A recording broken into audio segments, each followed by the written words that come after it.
Hey, what's going on, everybody? Justin here. In this video, I have sort of the rest of my July book haul, and this is all the Folio Society books that I bought. I think there's one that technically came like at the beginning of August and stuff, but decided to put all the Folio Society books together just because, I think they kind of almost deserve a video on their own. If you watched my June video, you saw me haul a bunch of kind of sciencey ones. There is one more science one.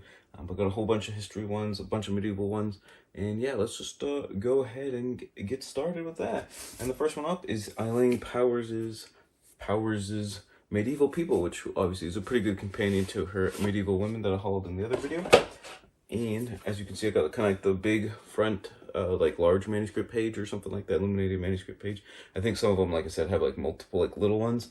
Obviously, I should have brought the Medieval Women one out, but you'll see some other matching ones as well. So it's really cool having them kind of together, so they just work really good. And if you watch the other one, you'll know Eileen Powers wrote in the first half of the 20th century. So I'm not 100% sure how outdated some of the social history is going to be, but really enjoy it just because it's kind of it's going to be a lot of look at, social life and how people actually lived and worked, stuff like that. Really enjoy that, especially for the medieval period. It's definitely a lot more interesting, a lot more is happening than people kind of give that sort of those people credit for. So really looking forward to getting to those at some point. And like I said, just kind of the fact that they match, except this one has a blue slipcase, the other one has a red, not really 100% sure why. And the reason you'll notice that's a thing is because I also got Scenes of Medieval Life, which I was super pleased to get a pretty good steal on this one. And this is Joseph and Francis Guy's Scenes of Medieval Life trilogy: Life in a Medieval Castle, Life in a Medieval City, and Life in a Medieval Village. And I enjoy these so much, I want to get the Folio Society editions, even though I've already read City and Village. Still need to get around to reading Castle. These kind of had a new claim to fame when George R. R. Martin basically said, yeah, I used these books a lot in my research for Song of Ice and Fire, and they got reprints and everything like that. So I thought that was kind of neat. And let's just go ahead and take a look, see at a couple of these here. And as you can tell, they all sort of match. Just really enjoy how they look. Obviously match Eileen Powers is, so when you combine her Medieval Women and Medieval People plus the Scenes of Medieval Life here, we have 5 books that are all got the exact same aesthetic going on. Just looks really nice. But yeah, I might actually do a reread at least of Life in a Medieval City, as it's probably my favorite social history book. Especially on the medieval period, but maybe my favorite social history that I've read, at least in the last several years for sure. Just think it's really well done. The research is done phenomenally. They write really well, and it's just you get a really good picture of how every aspect that you can think of living in a medieval living in a medieval city, how it actually worked. How did you get married? How did you actually go to work with tons of different professions? What did you actually do in your spare time? What did you do when you had there was a special event kind of going on? Things like that. Just thought it was really cool. We got maps and things of kind of the case studies that are in the books. Obviously, I think they take an English village and a French city for this one. I haven't read the castle one yet, so it's gonna be definitely a treat to read that one as well. And there's definitely plates in here as well. Always really high quality stuff with the Folio Society, everything like that. Just to read a couple of the chapters, just so get kind of an idea. We have childbirth and children, weddings and funerals, small businesses, big businesses. I like that because it was kind of dealing with sort of the guilds and also little independent trades, stuff like that. Going to a doctor, cathedrals, scholars, and universities, stuff like that. I thought it was really cool. Definitely really enjoyed it. I'll probably do a reread of this one at some point. Need to obviously get around to doing Life in a Medieval Castle. So yeah, like I said, excited to pick that trilogy up. And like I said, all 5 of those together look pretty cool. Really great addition to kind of a medieval history shelf for sure. All right, let's go on to the one more sciencey one that I got, and it's Richard Dawkins' The Blind Watchmaker. I actually did not get the slipcase on this one, but it was on such a good price on eBay. I was like, I might as well just do it. I think I have a couple other ones. I think Clausewitz's On War doesn't have a slipcase in. Norwich's Byzantium trilogy didn't have a slipcase as well. But I'm not so picky that I won't take a steal just because it doesn't have the slipcase and stuff. But yeah, just really cool on this one. Actually, most of Richard Dawkins' books, which sad to say, I haven't read any of them, despite like the whole like life science, biology, nature shelves and stuff.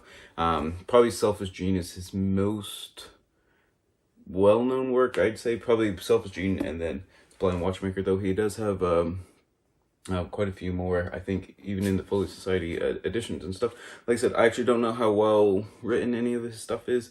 You know, he can kind of be and maybe controversial is not the right word. It's just, he's kind of off-putting sometimes. Just, even if you kind of like agree with him with a lot of stuff, it's just, you know, his attitude. But I'm kind of excited to see like actually how it's like written and things like that.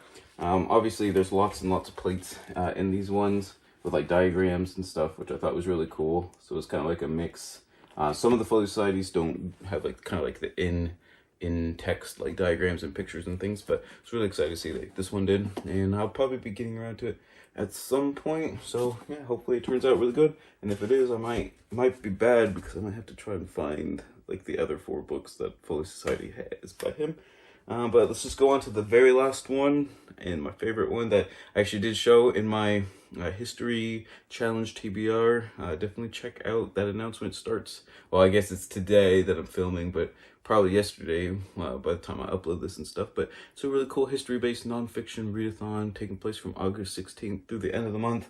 Definitely check out my announcement video for that and my co-host videos as well. But anyways, I picked up Livy, The War with Hannibal, the Folio Society edition, which is like super awesome. Just really cool, like just like the aesthetic of it. And I'll put a picture here up of like there's a whole set of them.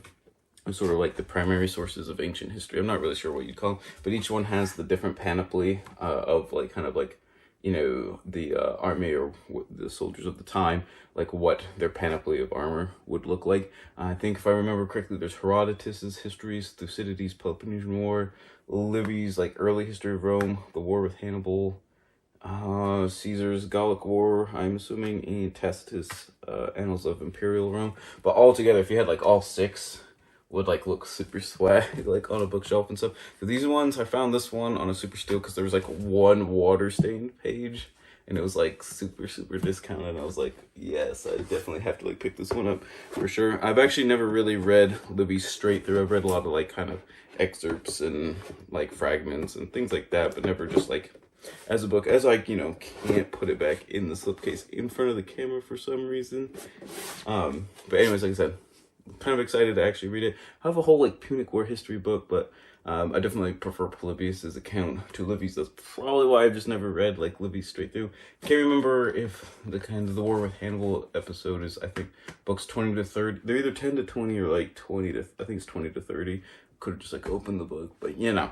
Anyways, those are all the Folio Society books that I picked up, kind of like in that general period of July. Really excited for them. I really enjoy my Folio Society stuff. Let me know if you want kind of like a library tour of just my Folio Society books.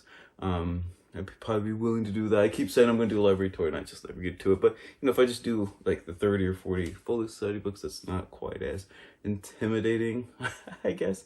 But yeah, let me know down below if you have any Folio Society books or what your favorite one is, or any that you've been kind of like eyeballing online, things like that. And it's just, I don't know, I really enjoy them. I think they're really high quality. Definitely prefer them over Eastern Press books and stuff like that. But yeah, anyways, that was the video. Thank you so much for watching. If you made it this far, don't forget to check out my Etsy shop. It's definitely the best way to support the channel. See, there's also Twitter, Instagram, things like that. Like, comment, subscribe, anything like that. And always remember, whether you're reading Folio Society or just another book, read victoriously.